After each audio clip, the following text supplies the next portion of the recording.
Dans la plupart du temps, les symptômes sont extrêmement peu fréquents. Et d'ailleurs, c'est pour ça que l'hypertension artérielle se dépiste en médecine du travail, en médecine générale. Et c'est toute la différence qu'il peut y avoir entre un système de soins de qualité, comme on peut avoir en France, qui permet de dépister très tôt les hypertendus sans symptômes,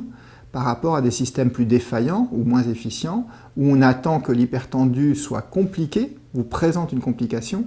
pour le dépister, le détecter, le traiter.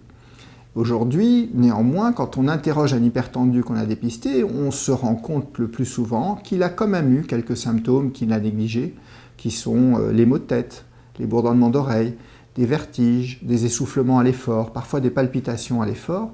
Tous ces symptômes doivent orienter vers la détection de chiffres tensionnels élevés au repos et donc la mesure de la pression artérielle. Les complications qu'il faut rechercher au moins à l'interrogatoire quand on est hypertendu, c'est les complications,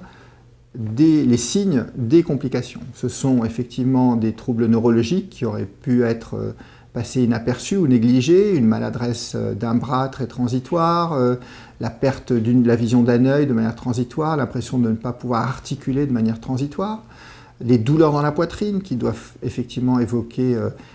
une insuffisance coronarienne, donc une espèce de poids qui surviendrait au milieu de la poitrine, en particulier au froid, lors de la marche en montée, des choses comme ça, des crampes dans les mollets quand on marche, ça doit faire évoquer effectivement une artérite des membres inférieurs.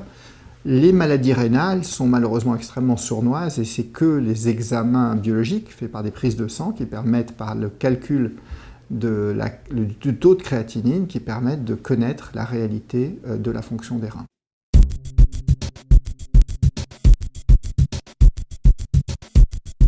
L'élément extrêmement intéressant dans le traitement de l'hypertension, c'est qu'il a probablement aujourd'hui le niveau de preuve le plus élevé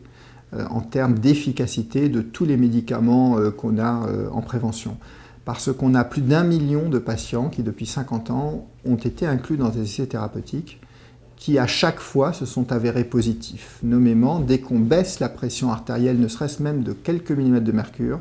cette baisse est associée à un bénéfice, qu'il soit sur le cœur, sur le cerveau en particulier. Donc aujourd'hui, on a un niveau de preuve très élevé. Et depuis 50 ans, on a 6 ou 7 classes thérapeutiques différentes qui agissent par des mécanismes très différents de baisse de la pression artérielle qu'on va pouvoir le plus souvent combiner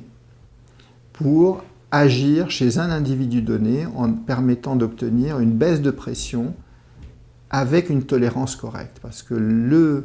la difficulté du traitement d'hypertenseur, c'est qu'on ne sait jamais à l'avance quelles vont être les molécules qui vont être à la fois efficaces et bien tolérées chez un individu donné. Ce qui explique qu'en début de traitement, le médecin aura à tâtonner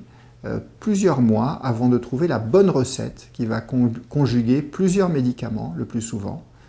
et à la fois une tolérance correcte. Ça va être le retour du patient qui va pouvoir nous le dire.